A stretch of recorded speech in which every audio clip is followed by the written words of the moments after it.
Bonjour à tous et bienvenue sur la chaîne, je m'appelle Rémi, j'ai 24 ans, j'ai réalisé plusieurs investissements immobiliers en Espagne.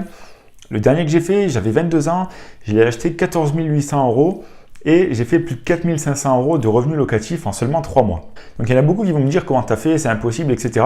Moi personnellement, j'achète en Espagne parce qu'au bord de mer, vous pouvez avoir des biens à partir de 12 000 € et vous pouvez faire des grosses rentabilités. Aujourd'hui, on va simplement parler de comment investir dans l'immobilier quand on est jeune ou quand on est étudiant. Alors si vous avez déjà un travail, vous faites un crédit et si vos parents sont riches, ils vous prêtent de l'argent. La solution que je vais vous donner aujourd'hui, c'est simplement si vous n'avez pas d'argent et pas de travail à l'heure actuelle. Alors il y a une stratégie que pas beaucoup de gens connaissent, c'est simplement de faire un crédit étudiant. En fait, quand vous êtes étudiant, vous avez peut-être besoin d'argent pour payer vos études, pour payer un ordinateur, pour louer un appartement dans le lieu de vos études et aussi par exemple d'acheter une voiture. Alors le crédit étudiant, c'est quoi ?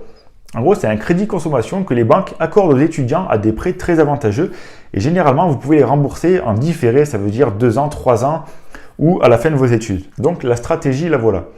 Vous allez voir la banque, votre banquier ou votre banquière et vous allez lui demander « Oui, bonjour, j'aimerais bien me mettre bien pour mes études, acheter une voiture, acheter un ordinateur, etc. » Combien vous pouvez me prêter le maximum? Donc, il va vous sortir, par exemple, les papiers qui va vous dire, par exemple, je peux vous prêter que 30 000 €, que 40 000 €. Donc, une fois que vous avez ce papier, vous allez commencer à réfléchir et vous allez leur poser la question si vous devez justifier de ce que vous faites avec votre argent. Par exemple, il y a 2-3 banques qui vont vous dire, on vous prête 30 000 €, mais vous devez nous envoyer des justificatifs à chaque fois des dépenses que vous faites avec l'argent. Donc, les banques qui vous demandent des justificatifs, vous les rayez. En fait, vous faites une dizaine de banques et une fois que vous avez les papiers de toutes les banques, vous faites la comparaison de quelle banque est la meilleure. Par exemple, vous allez prendre la banque Intel qui va vous donner 35 000 €. Vous allez prendre ces 35 000 €, mais par contre, ils vont vous demander par exemple des garants pour rembourser le prêt au cas où vous n'avez pas de travail ou au cas où il y a un problème. Du coup, il faudra simplement qu'une personne qui soit en CDI, qui soit majeure, vous signe un papier comme quoi elle s'engage à rembourser si vous ne le faites pas. Mais moi, je vous conseille, si vous êtes étudiant, par exemple, vous avez 35 000 € qu'une banque vous prête en France, vous allez investir dans une ville avec une université en Espagne, dans un appartement qui est à peu près entre 3 à 5 chambres, et chaque chambre, vous allez louer entre 180 et 300 € la chambre, ça dépend des prestations que vous offrez. Après, en fonction de vos études, il est possible de rembourser le crédit sur 2 ans, 3 ans ou carrément à la fin de vos études quand vous commencez à travailler. Ça veut dire que si vous commencez vos études maintenant, que vous avez 3-4 ans d'études, vous allez commencer à rembourser le crédit qu'au bout, c'est 3 ou 4 ans.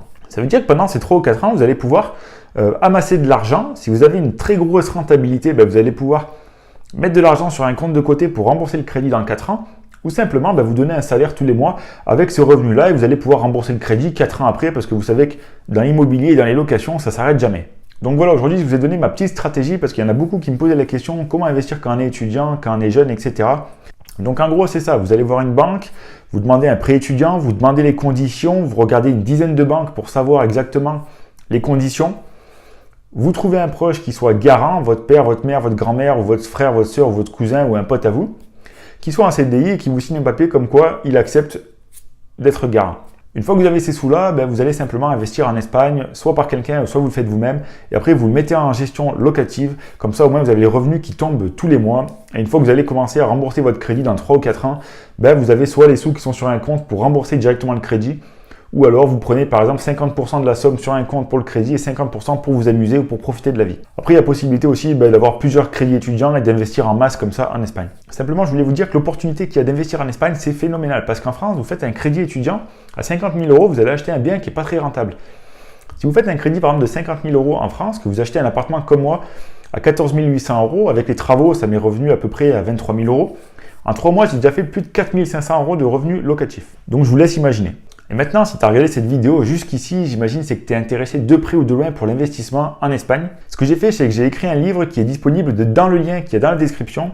Tu cliques et ça va t'expliquer de A à Z comment j'ai fait pour investir en Espagne et les étapes à faire. Tu recevras également une série de 3 vidéos, donc mets bien ton vrai mail, qui vont t'expliquer le fait de devenir investisseur, qu'est-ce que ça fait d'investir en Espagne et comment j'ai procédé. Par contre, si tu es intéressé pour investir en Espagne directement, je t'invite à aller dans la description, dans la rubrique Mes programmes, et tu choisis ce qui te plaît. N'oublie pas pour recevoir toutes les dernières vidéos de t'abonner à la chaîne et de cliquer sur la cloche pour recevoir toutes les dernières notifications des dernières vidéos qui vont sortir et de mes conseils qui valent de l'or. N'hésite pas aussi à me demander en commentaire la prochaine vidéo que tu aimerais voir sortir sur la chaîne.